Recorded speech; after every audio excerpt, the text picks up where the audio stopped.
Hello everyone, and welcome to walkthrough for Suzuka first walkthrough for this season 16. Um, if some of you weren't there on previous season, where I'm doing that every Sunday before the race week, and we'll go to a lap. We'll go from the inside first, then we'll go a lap from the outside, and after that we'll go corner to corner to explain racing line, braking reference, where to get back on throttle, and any other tip that I could give you to help to get faster around the track. Um, Keep in mind that all the braking reference that I will say it's a reference, so it will depend from car to car. It could change. It will depend for if you have a different field of view. I'm using on the VR, so it's different. Um, if you're using the hood cam, the chase cam, that will affect the braking reference. So that will be up to you to try it and see what it's like for you. So let's start from the inside camera. And the lap I was using the Lambo, the new Lambo Evo. Um, this lap was made on the hot lap mode, so 20-degree air temperature. And I did a 159.8, and you will see a big mistake on this lap uh, at the end on the last chicane. You will see it. I decided to keep it. You might as well just show it, and I could show the proper way I did it, like the lap before. I have invalidated the lap just before that one. I think it was a 59.6. Well, I'll show you the chicane for that one, but I'll still show you this lap for this. And let's start it.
So we'll Real quick before you say anything, you call that a big mistake?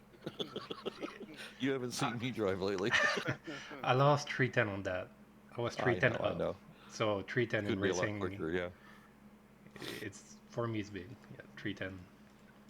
So Another quick question first. You had mentioned earlier in chat that you had asked me if the laps that you were doing were on the server in a fast condition or optimum. Did you notice a big difference between the hot lap mode on your settings versus HOP no more. I as try, far as but the way the car handled? on that night I was driving the BMW, and I think I tried another car.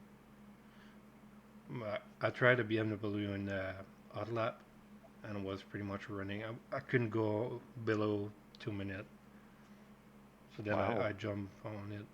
It's just me. Like right now, I'm slower than usual since the 9.2. I don't know. I No, changed. I I think removed that's the. I think it's fair though because like we always tell folks that the grip in hot lap mode is going to be like perfect, perfect, perfect, perfect.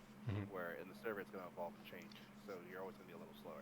Yeah. So when folks are always saying like, "Oh, I did this in hot lap mode," like outside of the like, do I understand the ultimate lap?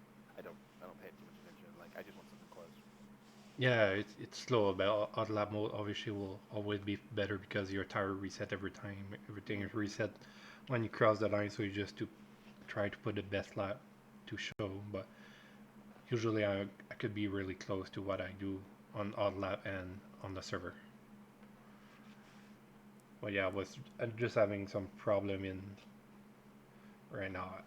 Like 9.1 was fine, was quick, and then they changed something, and I force feedback was weird. I was using the seat of paint effect, and I remove it, so maybe I just need to adapt to the new force feedback that I have. So we'll see. Just need more seat time, I guess. So we'll go another time around the track, but this time we'll go from the outside view, and this time try to make sure check the line that I'm using, check the throttle input, the brake input, also the steering. You will not see it much, but we'll go after that for the steering, but pay attention to the line this time. Overall track use, basically. Yeah.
Okay, now we'll go back to turn one. So coming to turn one, what I'm using for my braking point is we have the road that's coming on the left side. That's what I'm gonna use. I'm using a little bit after it, but you could pretty much brake it when you get to it. Let's see, I'll go slowly to show you where I'm starting to brake. So I will just be past, just right at the end. So if you start to brake, it will be somewhere between the start and the end of this road on the left that you have there. So turn one will be like two turn. You could take it, I think it as like two turn, but you'll have two braking points.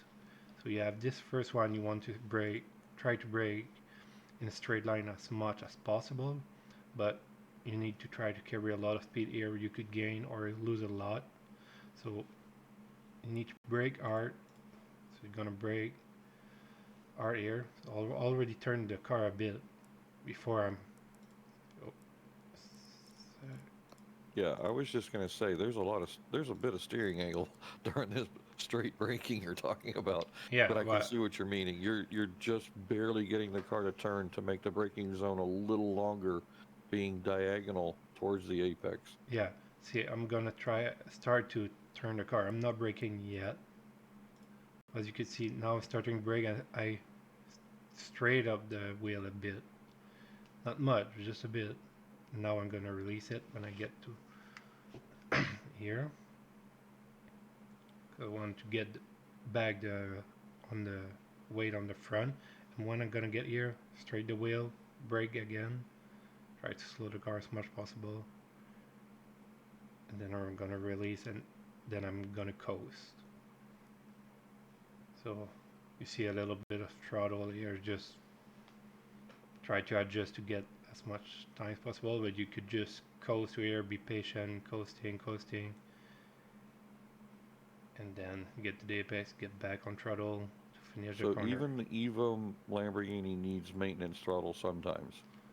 It's just racing in general. If I feel I go too slow in the corner, I will touch a little bit of throttle. If I go too fast, I will give like, you'll see in DSS, I will just touch like 10% of the brake just to, because I feel I'm going just to too set fast. the front end, yeah. Yeah. So that's my driving style a bit too. I was doing a lot more in the Porsche because it was last season required more, but you will still see some 10% is some leftover from the Porsche that didn't quite remove it from my driving yet. Yeah. And when you're gonna exit here, use as much drag as possible. You see here I use it a bit too much, a little bit slidey on the exit. I will touch a little bit of the grass here, but it's still a valid lap. So you could use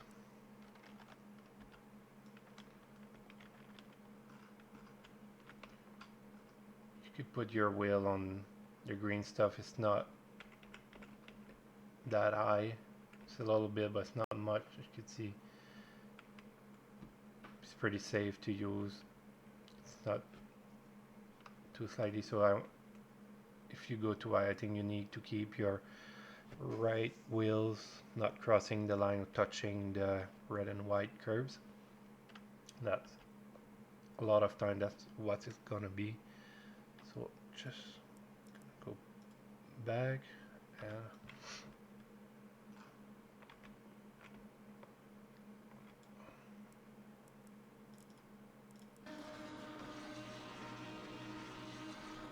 braking here.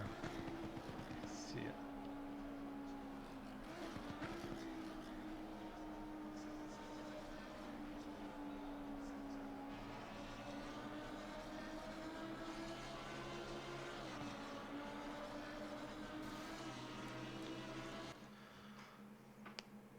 So this was for the first two corner, and then we have this area, the SS. So we got a couple turn that are fast. So what I like to do here is, if from all the corner that you see on the screen right now, think it as like just one big, not one corner, but it's just big enchaînement. They goes together. Basically a complex, right? Yeah, they go together. Taking it as one part of the track, not just one corner, because if you miss one here, you're gonna carry that, slowing that time. You're gonna see the delta going down through all that section, because it's like same thing in Silverstone, Maggot, Bickett, Chapel, same type of idea, and Kota is the same idea. So what we do with all this fast corner, so when you have, and this will be true for every time you have a corner, like left or right, and right after that you have the next one close to it. So you want to compromise the exit of the first corner, so you get a better exit at the end. But here since we have a series of S, we're gonna compromise like almost all of it, just so we could do the next one good, because there's not a big straight after that. So if you have a straight after it, you're gonna compromise the first entry, exit, and then on the second corner, you're gonna have a good exit for the corner before here. So look, what's it going to look like? So every exit of those SS, you're going to try to exit the middle of the track. You don't want to use all the track here. So going on the inside, you exit like middle because you prepare already for the next one. Go close, exit to the middle. You don't want to go to that curve, just a little bit in the middle. See, the only place we go close to the curve will be on the inside curve. Here again, exit in the middle, go on the inside. You just stay, exit on the middle. So this will be the last one. This one you want to have a good exit. Here you're gonna use all the track as available for you. Yep. That's because the corners are connected, right? Like, if you were to cut each corner out, like a clip art, and draw the racing line in each corner individually, you would go, outside, inside, outside. But because they're connected, the exit of one basically is the inverse of the entry of the other. So Yeah. you have to run a compromised line in the middle because they're basically going opposite directions. Yeah, and they're so close that you're not gonna gain time if you go too wide on the exits. You're just gonna lose time. Right. Would you say that when you're following cars, it's kind of the same principle, right? Like, if you're going to follow them into the complex, you really want to set up to attack them coming out of the long straightaway at the end, rather than trying to pass them in the middle of a sequence of corners where you're going to be going back and forth, back and forth. Yeah, in those SS you will not be able to pass because you exit in the middle of the corner. There's no place. It's one place you could try to pass. It will be this corner here at the end of the SS. This is a good corner to try to pass. If you get a run just before that, so here you could put your car on the inside. You'll get the exit on this one, and you'll get a pass. Yeah, I think about that often because when folks are like following into turn one, if Yeah. they can't get the work done in turn one because they're too far behind, right? You see a lot of people going through 3, 4, and 5, and they're like trying to shove through, and you're like, not only are you both offline, so you're terribly slow, Yeah. but then when you get up to turn 7, you're just not moving. Yeah. And so any car that's by themselves just runs right by both of you as you come up there because you're just both compromising each other. Exactly. Yeah. It's not a place pass on those SS. Just too fast, no space. So if you just be patient and you'll get your chance maybe at the end of the SS. So we'll go one more time. We'll go slowly. So you'll see throttle, just a little tap here, and when I get to the brake, see I'm going back, throttle here, gonna release, tap the brake real quick to get the car turning, and then go back on throttle. It will be same thing for next one. See, going back. What I full was throttle. noticing here for turn 5, or excuse me, turn 6, are you turning in just a little bit early for your line here? Or would it be better to turn in when you do? I mean, the only reason I'm asking is because I noticed it during the high-speed portion of the inside cam that I have the tendency to make this issue for myself, where when I turn in too soon, I can't get back on throttle going up the hill. I almost have to coast to the top of the hill to keep the car in line. Would you say to stay either slightly further right or turn in later? Turn If you 6. let's just watch the line as you come in, and I think you're turning in. I mean, This I can't one? say it perfectly, but This one notice when how I. you're not hitting the curb at the green. You're hitting the curb a little bit early. Yeah. I'll just try to keep it tighter, but line could change a bit. It's not. Is it this corner? Or am I just kind of nitpicking that corner because it's my nemesis? See, I exit a little bit far on the left here. I should have been a tiny bit I'll say Oh, so you kind of overshot the exit a little bit here. Okay, I see what you're tiny saying. bit. Yeah. So that's why I turned sooner and I tried to compensate for it. But yeah, if you exit, I carry on a little bit too much speed, so I will usually not go that high on the curve here. I'll probably stay down. There's no need, but since I overshot the first one, then I took a chance and go on the curve a bit here. By the way, if you guys have any questions, please do not hesitate to ask. That's why we're here right now. Yeah, forgot to mention that at the start, you could ask a question anytime. Don't have to wait till the end. Ed, you can type yours. Just go back a tiny bit, just so. So again, let's take a look at the throttle and brake. So same thing for all those corner. So throttle, tap of the brake, bring the weight on the front, then coast, get to the apex, and then back throttle. Be smooth on throttle. It's easy to get the rear loose here. And tap of the brake again here. Yeah, this hill is what I call a roller coaster hill. You're coming over the top of a curb. Then back full throttle, and for the last one, you get to the right, and then you do a lift. You don't need to brake for it. I did a tiny bit of brake, but that's just a touch. But when you get to this curve here, you want to put your tire right where the white line here, there's like a dip. You see, I think, better when you're inside the car. There's like, let's go back a bit, like somewhere around in the front here. You just here, then you get back full throttle. Where it dips right there. And then use the track on the exit. You want to go close to the white line, then you stay full throttle. So we'll go one more time to the SS, and we'll go it full speed and take a look at the throttle and brake. You'll see just all for those, it's just like quick tap of the brake just to bring the weight on the front to get some grip on the front tire.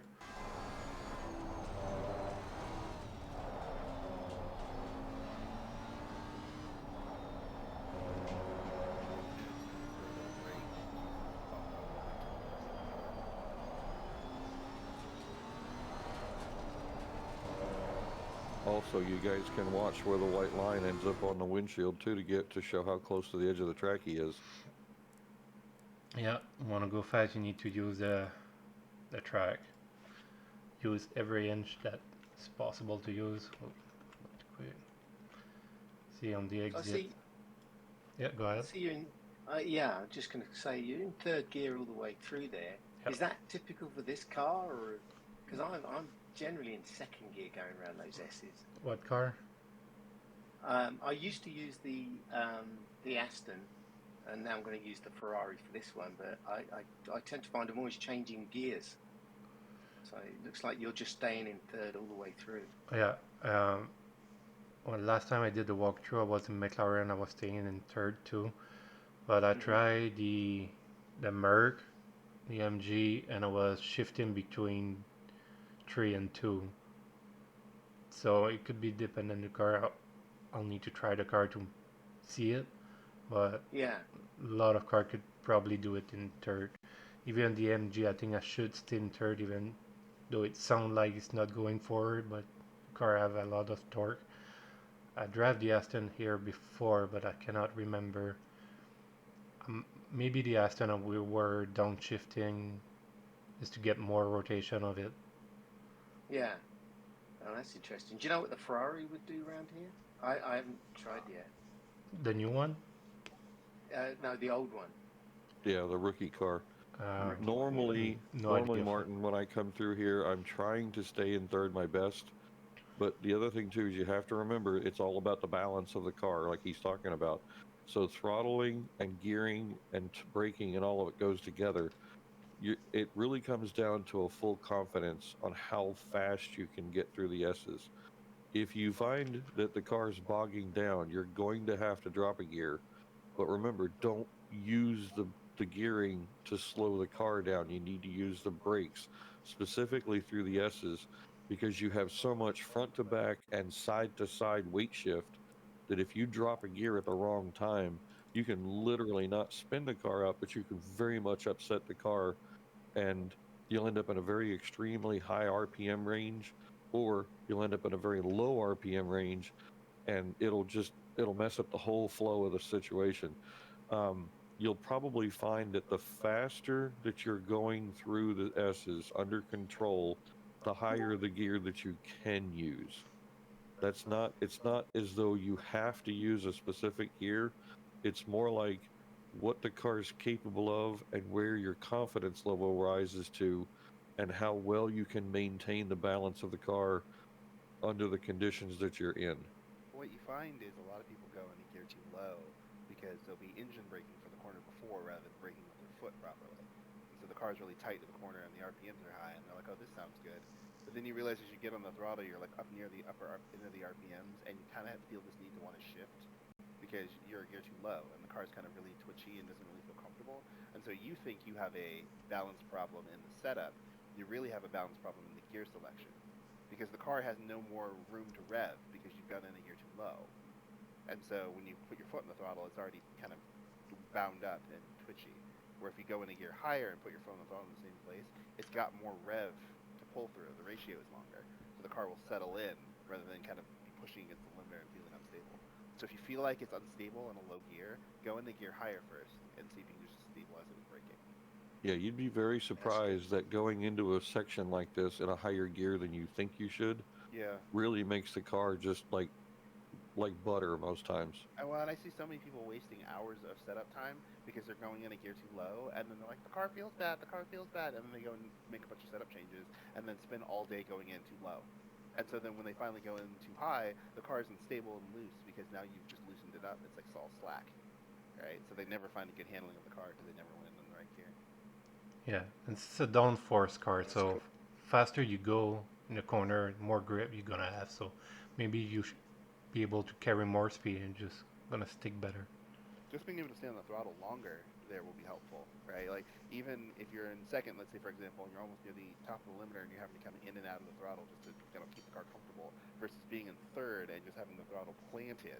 That's 2 miles an hour, but that 2 miles an hour will build up by the end of the sequence of corners, so that you'll have a huge advantage. Like we're not talking about 10 miles an hour here; we're talking like 2, 3. Yeah, that makes sense. I think I'm generally too low because I'm generally revving the nuts out of it. Yeah, everybody is.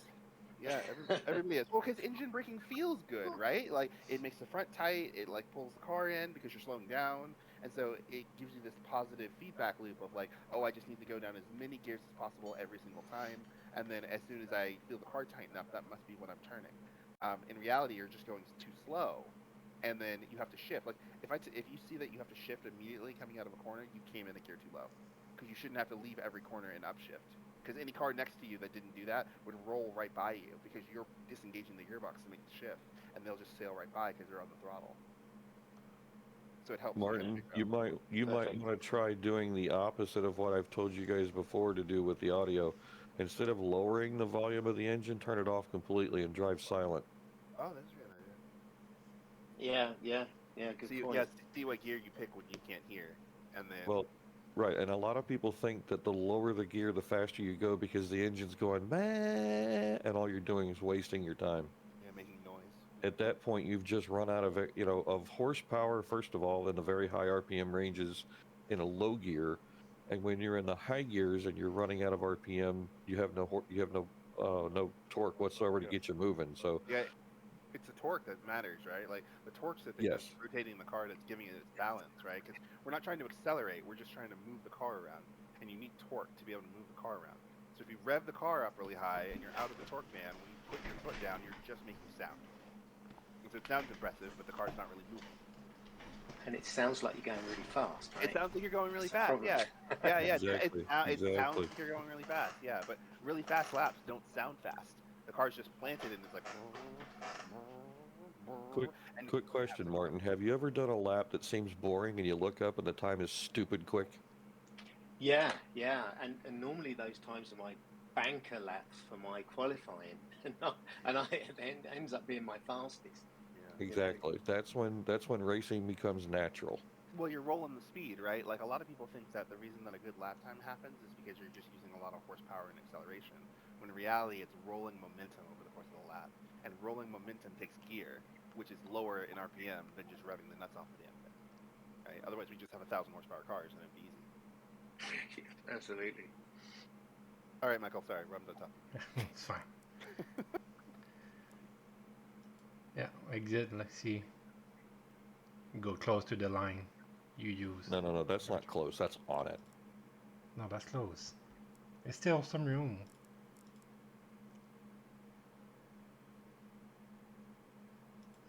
You touched it right there, right rear. No.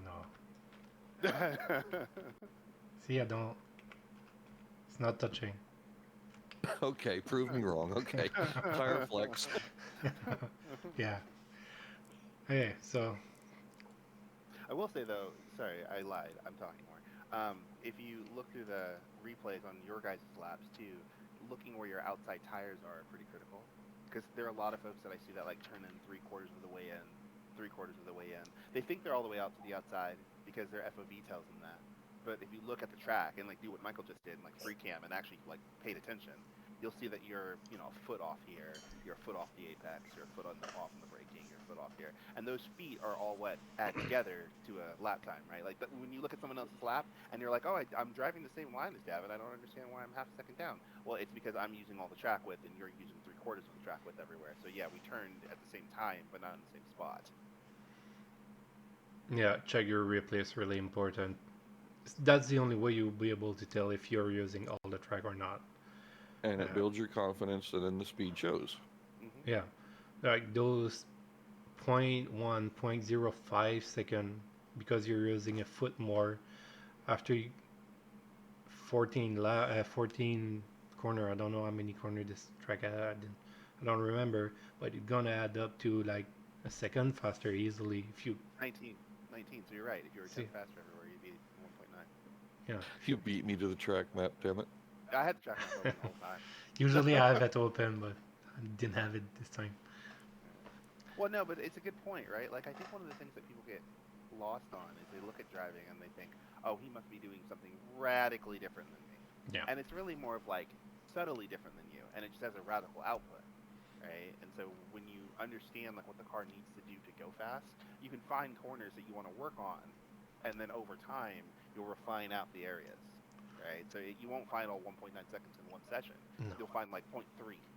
Right, and you'll be like, cool, that's locked in. I can do that lap now 0.3 faster every day. That's great. And then you move it somewhere else, and you move it somewhere else, and it kind of just builds over time. Yeah, it's just like even if I take this lap, I usually sometimes I did it. I compare a really fast lap that I did on Motec with someone that was like, I don't know, 3-4 seconds off my lap, and you don't see like a corner where I gain a second. It's just a build up on every corner that I'm a bit faster on everyone, but at the end of the lap, it make a second or two faster easily only by getting 0.1 second faster in each corner.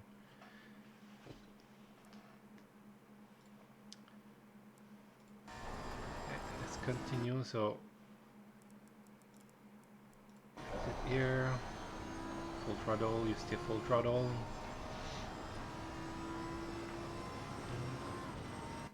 So coming up here, what I am using for my braking reference, it's a small bushes on the right. I prefer this one over the 50-meter board. Some people will use it. I'm just used to that bushes on the right. I could show you like this one, first one. When I get to my corner of the window, you see where it is now. That's will be more braking. You could use a 50-meter board. It's know, 3-4 car before it, a couple of meters before it. That's also a good one to use. It's just because the corner is going right, looking more towards the right because I'm in VR right now because I'm going to turn right. So that's what I'm using, but both Yeah, could work. you're already looking in that direction, so that makes more sense for you, right? Yeah, but both could work. They are pretty much aligned. Like if you look at it right now, so there's those two are good. If you're on a flat screen, maybe it's better for you. Just don't race in flat screen. I never race ACC on screen. I'll always use my VR, so couldn't really tell. But use what is working for you the best. So going to brake again, and I want to cut on that curb, get to the green for the right wheels, and right when you pass on it, so you could see trail braking a bit, and when I'm gonna get close to the curve, I'm gonna give it a little bit throttle like here just before. That's just that tiny bit of throttle on when you do it. Want to go over the curve? That's a good thing to do any track, any corner. If you have to cut it like that up where it's a little bit higher, you just give a little bit throttle before to hit it, so it will lift the front a tiny bit, but it will help to go over the curve easier, so it will not unsettle the car, so you're not gonna bottom the front end or anything. It just help. I do that on many curve. So let's just go back a tiny bit, and we're gonna take a look from the outside. So I'm gonna put my right wheel on the green stuff. Maybe a little bit of grass too. That was not a invalid light lap. So if you keep your wheels, should be good. Where it's easy to invalidate a lap, it's on this exit right here. So you want to exit, you'll just let the car go. You want to exit on the curb, you want to put your left. This is fine, this is all fine, but you don't want to push. If you push your right tire past the white line, it's going to be track warning if you're on a race or an invalidate lap for qualification. So just be really careful. It's really easy to invalidate here. Things air and R130 are two places you could invalidate pretty easily. And Ed just sent me a message that he's having to relearn his lines after listening to all this because he seems to be turning in too late and his angles are extremely sharp to turn. That means technically he's braking too late or going in too quick. Am I correct? But you kind of said two things that sounded the opposite to me. So, like, an early Apex would make the angle steering sharp because you'd get to the front part of the corner soon. So you'd have to steer a ton to make the corner at the speed you go in. you know, But, like, if he's braking like too late if braking for too long, then you're gonna have to turn sharp. yeah. Okay, He'll miss yeah, it. try He'll to get to make the it. corner by going too late, and then he ends up basically turning because he's missed it. Yeah. So he's having to be really slow on exit side because he had to brake so long, and in turn he's having to accelerate even harder trying to get it back up to speed. It's like a recovery steer to make sure you don't go off the road. Yeah. Right. You have a bunch of steering in the car to make sure you go off the road and you scrub it off the front. And now because you're going so slow, you jump back on the throttle again and try to make up the time because you can never make up time. Yeah. Right? Once you fucked it, it's fucked. So you just kind of have to carry that speed with you for the rest of the lap. Does that make sense, Ed? Yeah. Slow in, fast out. Yeah. I think that's the thing that is an important concept to keep in folks' minds. Like, and I have to remind Hell, even people all the Mikhail time. said, "Yeah, it's hard." Yeah, it's hard. Like, you can't fix fucking mistakes, okay? Like, you can mitigate some of the damage, and if you find time somewhere else in the lap, you didn't do the lap better, you just did that one corner better later in the lap. And so you've got to separate those two things. Like, if I fuck up in the Degners and I'm like 6/10 down, and I find time in Spoon, that does not mean that the whole lap is going to generally be better. It just means that I will find time later the next lap in Spoon, and I gotta fucking fix the Degners. By the way, this Correct. is Yeah. this is Degner 1 we're in, and we're heading towards Degner 2, correct? Right, that's right. Okay, I'm just making Yeah. sure. I'm trying to Yeah. remember. No, you're totally right. So like, it's just a thing that like when folks make mistakes and they lose time, they end up overdriving the rest of the lap as if they're going to fix the penalty. Once the penalty is set, it is set, and Yeah, all you can do is finish the lap as efficiently as you can and try to fix it the next time. You can't just recover it. yeah, that's one thing that I learned. Like, I have to took that in mind. When those time are lost, if you lost 210, 310 to a corner, it's lost. Don't try to push it to get it faster anywhere else. It's lost. You're not gonna gain it if you're already on the limit. So just try to. Don't At think that you need point, to just go drive as faster. accurately as possible to mitigate the problem. Yeah. Well, So right. just lose those 210 instead of trying to push and then lose another 210 in the next corner because you're trying to push your brake a bit or anything. So just Right. And continue that to drive. concept will help you like in races too, right? So Yeah. if you're following a car and you lose a little bit of time because you're following a car or a car is chasing you, don't try to outrun them, right? If we're generally running the same speeds, you're not going to suddenly find an extra second of pace where you drive away from me. If you could have, you would have when we started, and we wouldn't have this problem, right? So all you can do is mitigate the rest of your lap and reduce the error for the remainder of the lap. Like, Yeah. don't try to just find an extra second all of a sudden, because if you could have done that, you would have had the extra second, and we wouldn't be having this conversation. Yeah. So going for next corner, uh, I don't have a braking reference for this one. It's just a feel corner. Just by doing it and doing it so many times, you just know where to brake it. It's not a lot of great brake markers here, but I remember last time someone mentioned something. The orange marker on the guardrail on the right-hand side when it gets close to the edge of your windshield.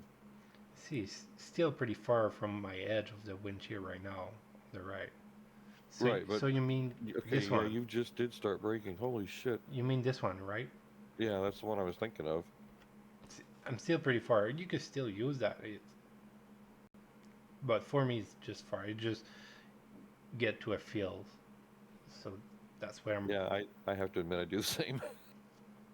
It's just one of those corners. You just need to do it a lot of time to be comfortable with it, to just know where to break it because there's just no real good one. You could still. Is there anything in the trees on the left-hand side if we can look directly in that direction with F7? I'm not positive that there is or isn't anything over there.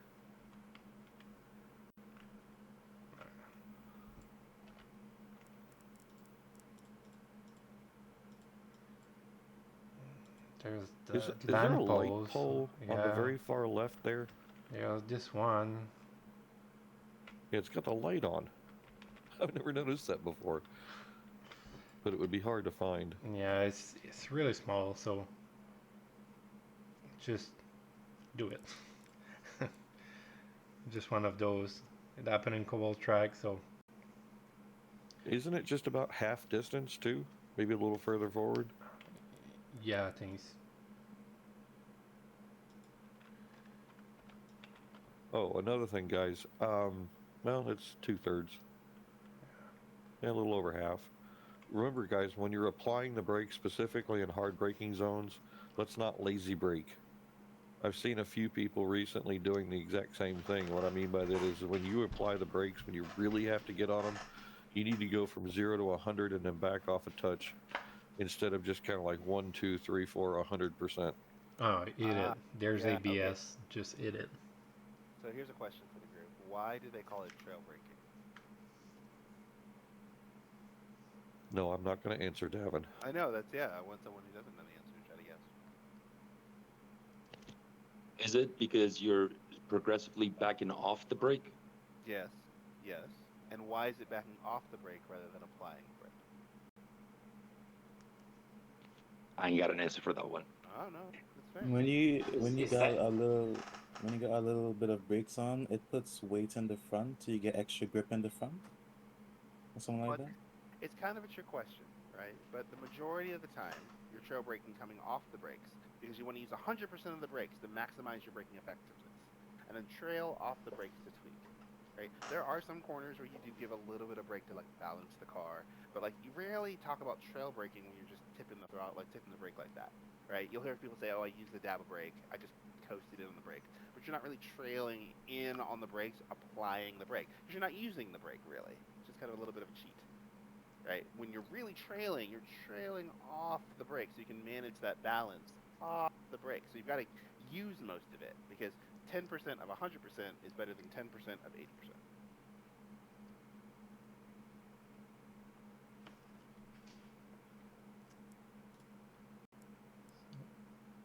Just going slowly.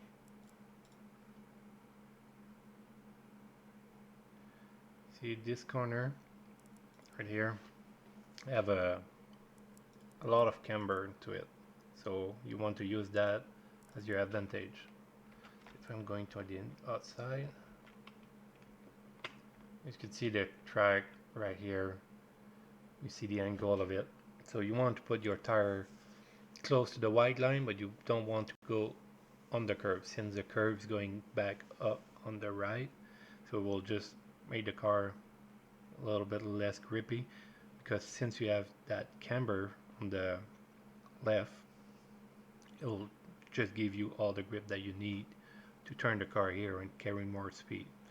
The only thing you need to be careful is the exit. It's another play that you could invalidate if you go a little bit too wide. So you want to go close to the curb, back full throttle here. Here the car gets a little bit loose. You want to keep your right tire to the white line and use the track again. It's just one play that on the dry you could use the curb. It's fine if you have your tire touching the green concrete or the extra turf that is a little green, a little bit darker. It's fine, just be careful that it could be a bit slippery even on the dry. Like I did on this lap, I just have to catch a little bit of slide, but all fine. You could use it here. Just make sure after, because when you go under the bridge, the grass will start right away, so you just make sure to get back on the track before you get to here.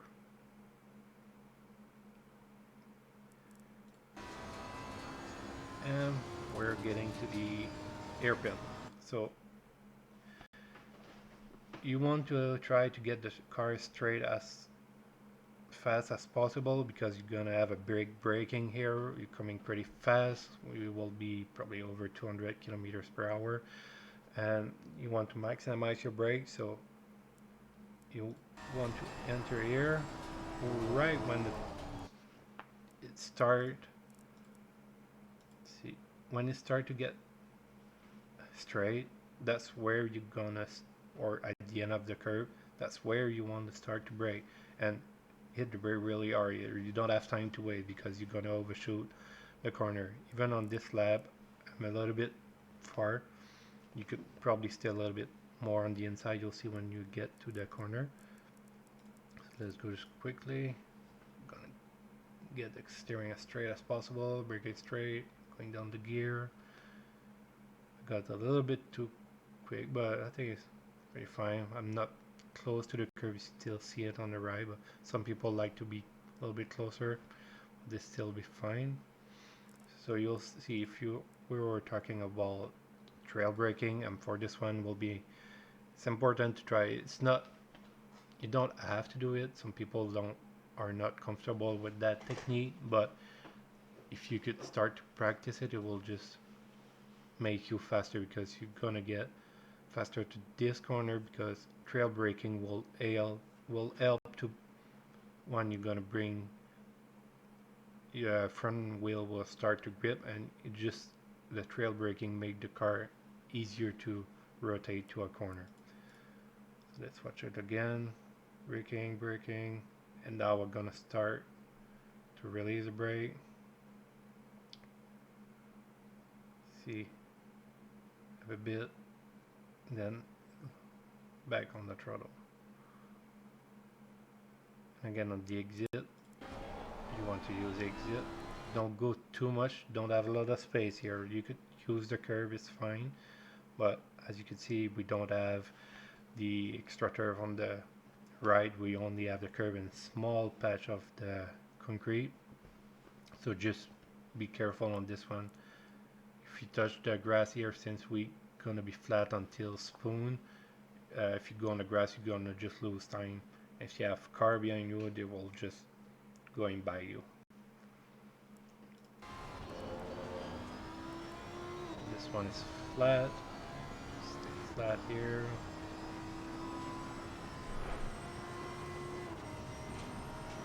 Then we get to spoon. Those corners are really technical corner. They're really hard. They're really slippery. It's easy to lose the rear. And on the exit, when you apply back the power, you need to get a good exit because you're gonna have the straight and the turn for 130R. So you want to maximize your exit to have the best acceleration to get top speed higher.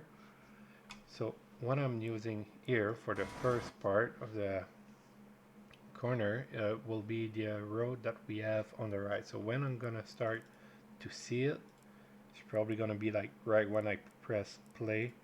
I will start to brake because seeing it, I want to brake before it. So before I get to it, then I brake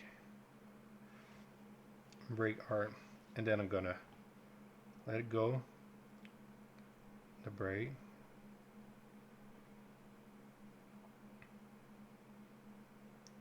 and then I get back on throttle like here. Not for too long. I'm not even. I don't think. Yeah, I will go full throttle a bit. You could use a bit of the curve, but don't need to here. And then gonna brake again for the last part. Then you're gonna coast and be patient here.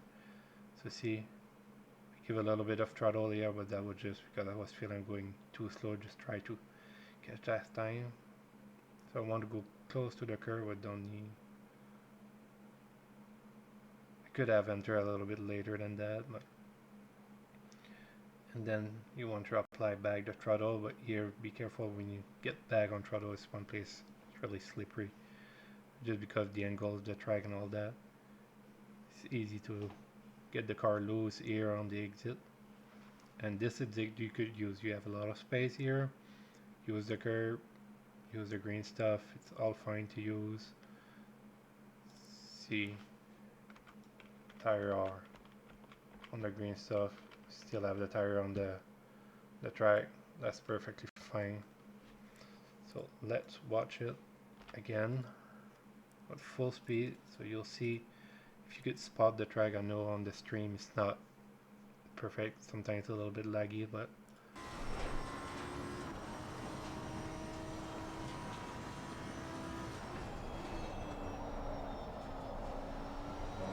tap of the brake, and then back full throttle.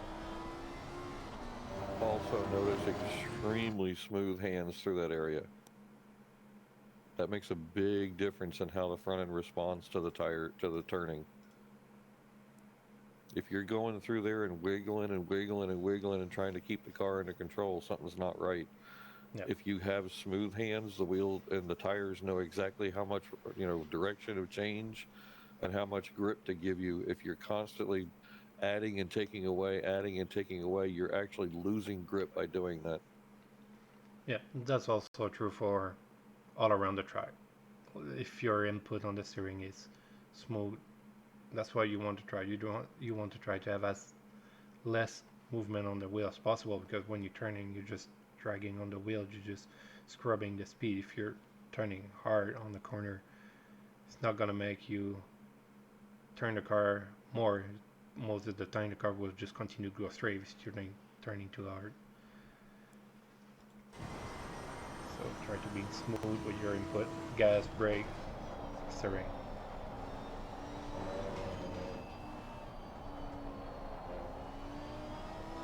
Hey, Michael. Yep. Can I ask the group a question? Yeah. So, question for the group. Why is it that when you steer more, you turn less? do, do, do, do, do, do, Is do. it because of momentum?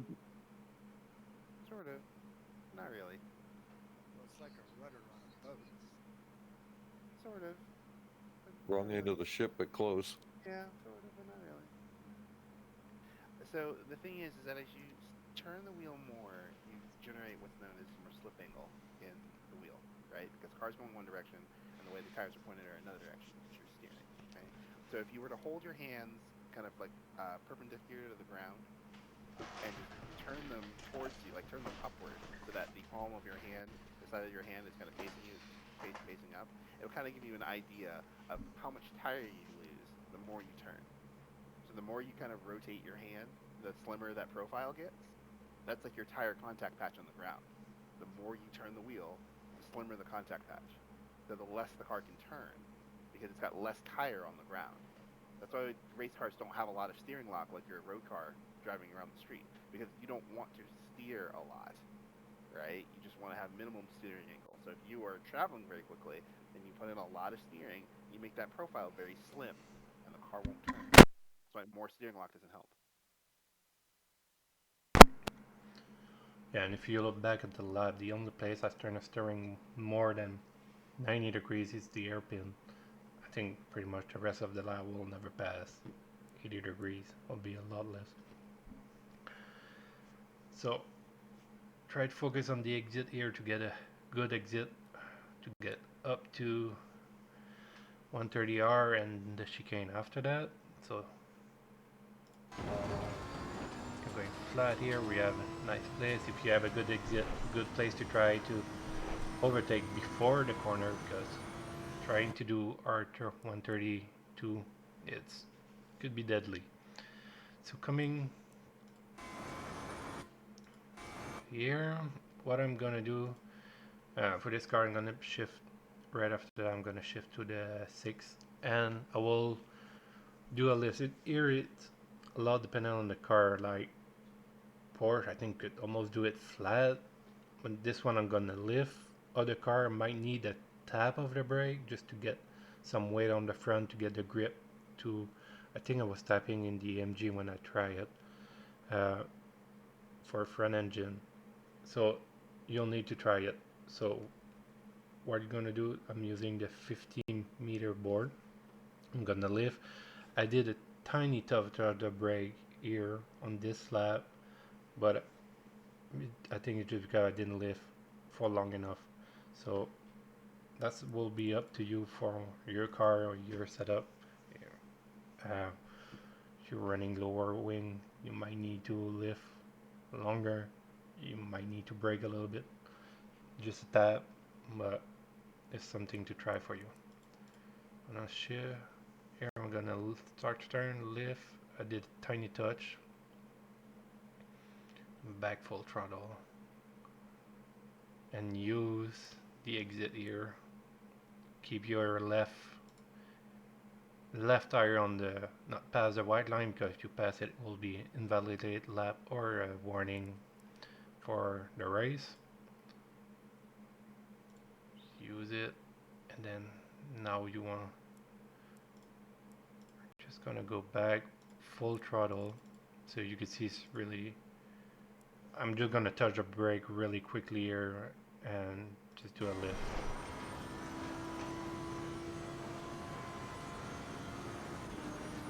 Is that working well?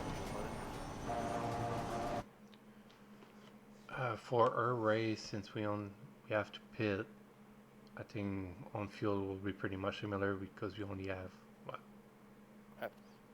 like 60 liter on it. So maybe not on first lap. Tire will still be not optimal.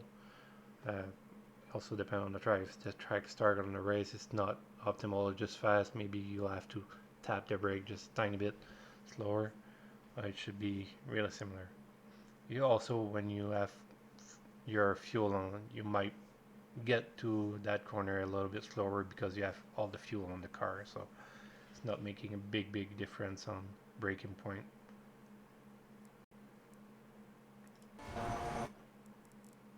So coming into chicane, that's where from here I was 310 up on the lap on the previous The previous best lap was a 59.82, but just a couple tenths. Yeah, I have a 0.802, and previous was 0.837. So I was straight and up. I overshot the corner a bit, so I enter way too fast in the corner, and you'll see on the exit of the first chicane, after I get to the right, I'm way too much on the left side. So let's go slowly. Breaking point. Here is a little bit before the 100-meter board. Like, let me just go back a tiny bit. Like, yeah, and a tiny bit too late. Not much, but that just. So it's a little bit before the 100-meter board, like a tiny bit before this. If you. Oh. So we'll say like. Somewhere around here, a little bit before. Maybe I didn't get on brake too fast enough, but I will carry a bit too much pace. Not much, but still lose time. Let's go slowly. It's going. You want to stay on the left side, and you want to cut this curve as much as possible. You want to have your tire on the right side on the green stuff here. You want to cut and see, I carry too much speed here.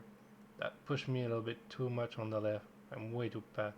And since that's a chicane, same concept as when we start on the SS, I want to exit like middle of the track. So I could have a good exit to get on the straight on the front start. See, I have to. And then I have a poor exit because it took me so long to get back full throttle. Where did I get? See, the car should be like, at this point, should be like aiming like something like here. Almost. So you could, the rear should be more on the right, and you should be back full throttle here and still full throttle for the rest. But since I carry too much speed on the first part of the chicane, then I have to wait here to get back, wait, and then I'm way past the apex, then I get full throttle. So I'll try to find that lap. I think. You know, one thing that folks may want to think about too is like no matter what corner you're on or what racetrack you're on or whatever, is if you can draw the racing line from like a free cam or from like an onboard or somewhere else to see where the car should be placed. Because often where we're connecting corners together, it's just a matter of being able to follow the right line, you know, in and out. But you need to know where that is. Like you can't just react to a bad line, right? A lot of folks like will drive into a corner and they'll turn and the car won't make the apex, and then they'll come back and say, "Oh, well, I didn't have the right line." And my question will be like, "Well, where should the line be?" And they go, "I don't know." Well, then what the hell was the first part of the sentence? Like you didn't know what the outcome needed to be. So what are you talking about? Right? So, you know, especially like in chicanes, especially tight corners that are connected, you know, work at them backwards and say, if I start in point A, what line do I need to follow to get to point B?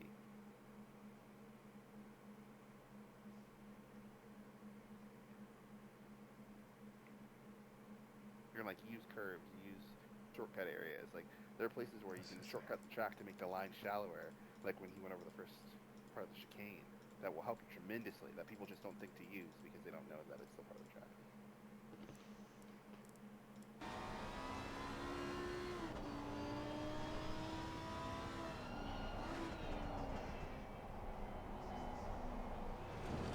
See, I got even more here. This is a lot better, I think.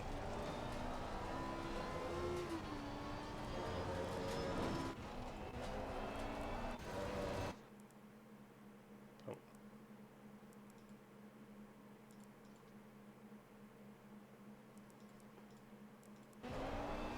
Oh no, that's the.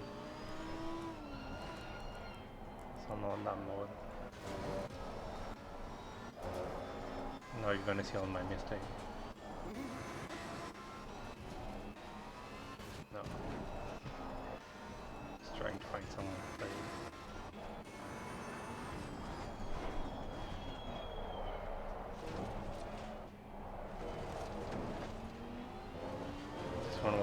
better. Didn't cut as much air, still carry a little bit too much speed.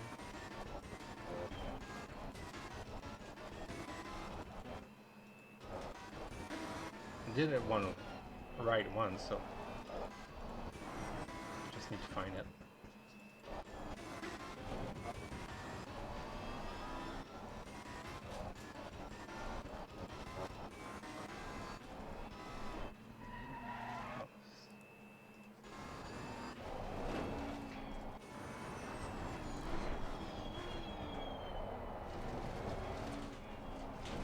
Yeah, this is a lot better.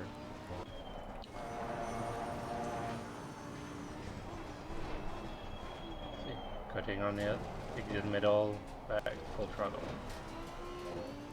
Choose this one.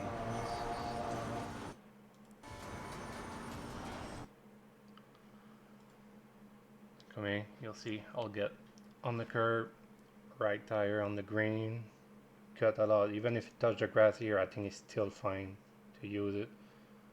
So exit on the middle of the track because I want to prepare the next one. And this one you want to cut it to go on the green stuff and apply the power when you get to it. Like at the end, you should be back full throttle and you should stay full throttle until turn 1 here. Has anybody noticed that there's a weird slick spot right here? Where the If you- ascent comes around? Yeah, when you're a little bit too far to the right. Well, it makes sense though because it's downhill. Right. and- There's a spot in the track that dips and then it bottoms out. Yeah, Mhm. it's not flat. So yeah, definitely. Yeah, the rear could get loose on this corner easily because you're going down the track, is going down a bit and there's a bit of camber or two. But it's easy to get loose here at the end. So to be careful. Because you're gonna get on the straight and you want to keep all your speed that you have. Is there any question on any corner of the track that you would like to see back or anything?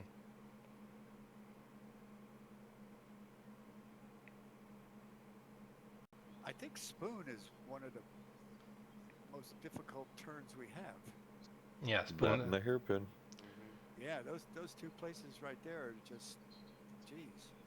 Yeah, Spoon is really a complex corner because you have the entrance, you need to brake and then the brake, and you need to be gentle in the input because it's really easy to lose the rear there. It's a really fast corner, but it's a really technical corner. Well, What? you know, and this track is an old school classic track, right? So it's very narrow, it's kind of bumpy, it's not flat, right? So and it's high speed. Yeah. And The cars cool are- tracks. Right, the cool tracks, yeah, and the cars are faster than they were when the track was even built. So you end up hustling a ton of speed in the corners now that the track wasn't originally designed for, and all that. So knowing car placement and like what the outcomes of your inputs are going to be is really crucial for a fast lap around here because there's a very narrow line. So is Spoon an overtaking corner? Because I have races where people come up the inside of there and you're just thinking, please don't do that, please don't do that. We're not going to make it through this. Mainly that's because they don't understand the nature of the corner. Well, understand the nature of overlap, right? So, you know, if you're coming out of Degner, right, or yeah, if you're coming out of the Degners and you're alongside somebody as you're both going into Spoon together, and you can see the car and the other car can see you, sure, because you've met all the prerequisites for overlap, like for an overtake, right? You've got overlap, there's visibility, we're both turning together, like sure. But if you're a million miles back in another zip code and I'm looking up the road and someone just throws a car at me, well, you don't know that there's a car that's going to be there, so they'll hit you. And so most of the time you get hit in Spoon because people are dumb, rather than it being an overtaking opportunity or not, right? Like you gotta see it doesn't meet the rules of engagement to pass there, not is this a corner you pass it or not. Yeah, it just feels complex. I think Yeah, I well- just get scared going around there because Well, no. It's a weird braking area coming out of turn 11, 12, and 13 going to Spoon because it's a double apex, right? And it's really easy on the second part of the apex to kind of open this open door that people want to stick their nose in, but they don't really know where your car is going to be, and they're eternally in your blind spot. So it makes more sense to pass coming out of 14, going down the straight into 15 because you meet all the rules of engagement really easily. where if you want to try to pass in spoon, you need to be alongside cars on like 11, 12, 13, so that you could say, hey, I saw you the whole time. I had to adjust for you the whole time.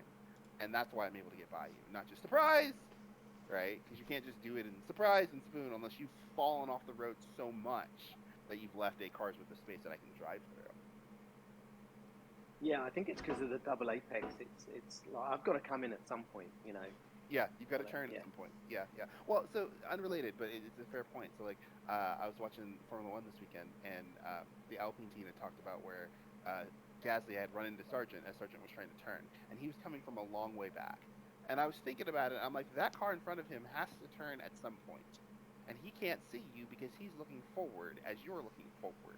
So when he turns, he won't know you're there until you're there because you're diving at him, right? You see that a lot in a lot of places. You see that a lot in Spoon, right? You have to turn at some point.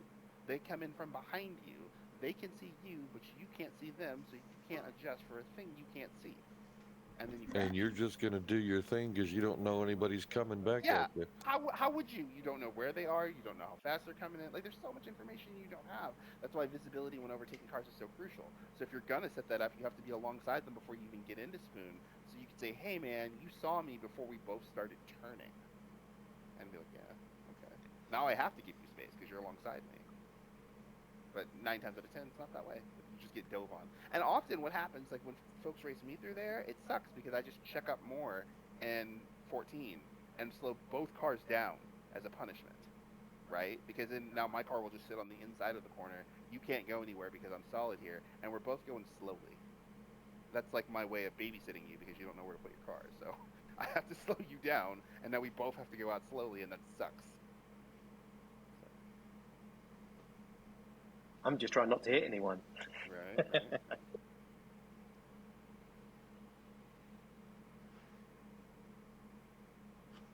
So, does anybody else have any points of interest or something you want to bring up?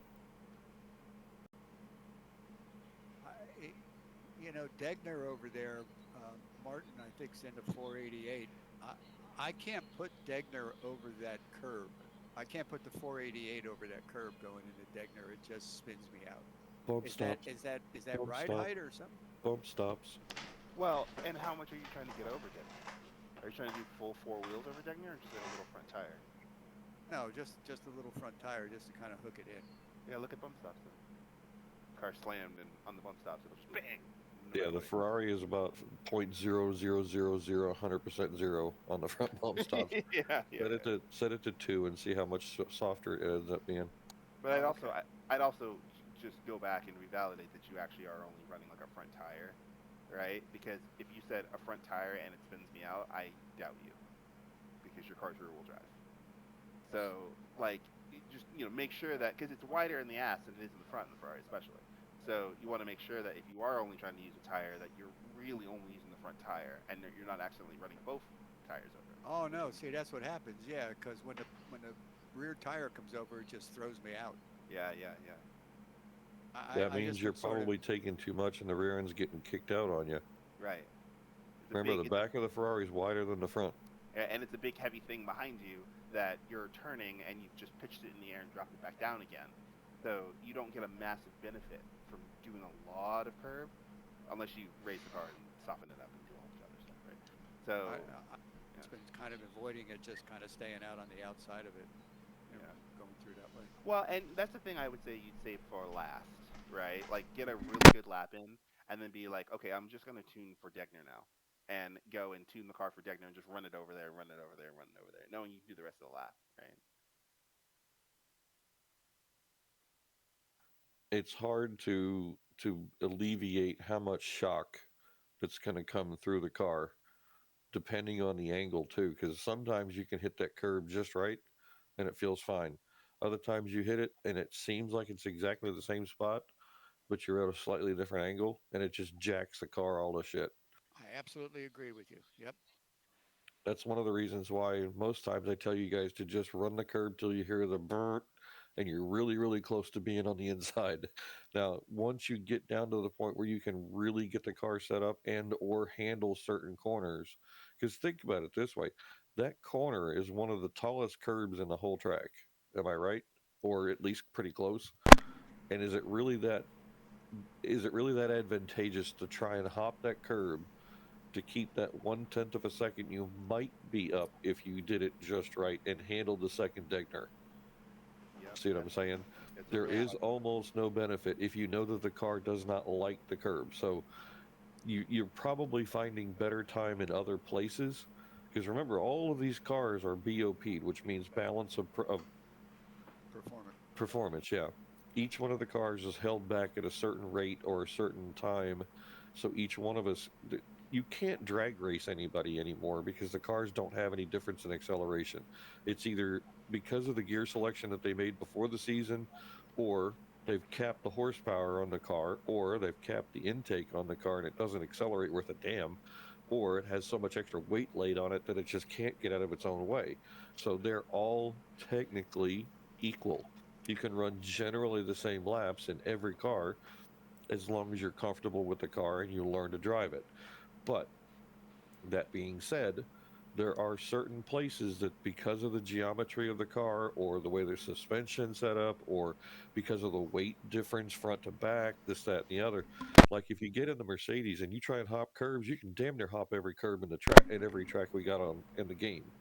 But when you take the Ferrari out, not knowing to, say, possibly adjust the bump stops a little bit to give some movement in the front suspension rather than just jacking the front of the car off the ground every time you hit something, that's some of the differences inherently designed into the car.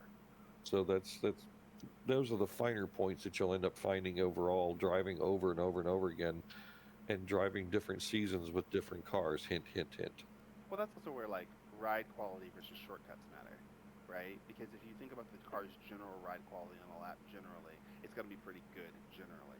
And unless where you're getting a shortcut is like half a second, where you just can't not cut it. Like think of like the chicane at Donington, right? Like you have to just cut so much of that DF chicane to be fast, right? So getting good ride quality over that chicane is important to do anything worth a damn, right? Where maybe in Degner, it'll maybe be a tenth because you rolled the speed properly, maybe. And like Larry said, 50% of the time you get it right, and the other 50% of the time you don't. So it's not really worth it. You don't really gain anything. No one's going to be like, oh, I was on pole because I went over the curb and Degner won. Like, it's not a thing. No, I think it's more a concentration thing. Sometimes, probably 9 times out of 10, I don't touch it, but that one time, it's like, oh hell. Yeah, yeah. Well, the other thing I would just maybe put a cap on too is like make sure you have a contingency plan for what happens if you do touch it, right? Because that's where normally people get stuck is that they avoid it, and then one time in a battle they're not paying attention and they hit the curb and they don't know like, oh, just straighten the wheel and let the car roll out. Like don't try to fucking fix it, right? And so if you do hit the curb, then at least you already have a plan and the car can just bounce in its place. And worst thing is you drop 2 tires on the outside and you go right back on the track again. You're not spinning the car out because you hit the curb and then turned right, right? And then just spin the thing completely. Oh yeah, I got you. Yep. So before everybody leaves, is anybody up for like bombing a public server with Suzuka? Really? And, like if you guys Are want, you like kidding me? if you guys want to use the qualifying server for Suzuka, like you can. It's just you've got to be mindful of folks that are doing laps, right? If you guys came to the qualifying clinic last night or yesterday, this is like the time attack server. Like people